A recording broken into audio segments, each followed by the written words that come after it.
Okey, kita bercakap tentang urusan harta. Amanah Raya Berhad, satu nama yang saya rasa tak asing di Malaysia lagi.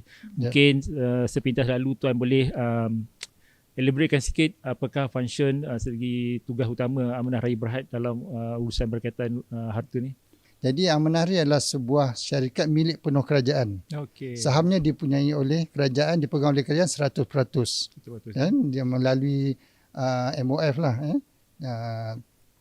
Jadi Ministry of Finance.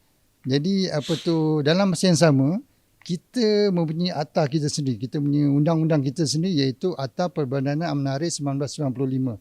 Akta ini sangat istimewa, yang ramai orang tak tahu. Kalau siapa yang tahu, mereka sangat terkejut. Amanah Raya boleh buat macam ni, Amanah Raya boleh buat macam ni. Kan? Itu adalah antara keistimewaan Amanah Raya yang tiada di tempat lain. Kan?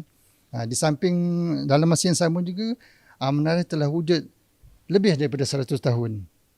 Kita lebih telah 100 tahun kita telah wujud daripada tahun 1921 lagi.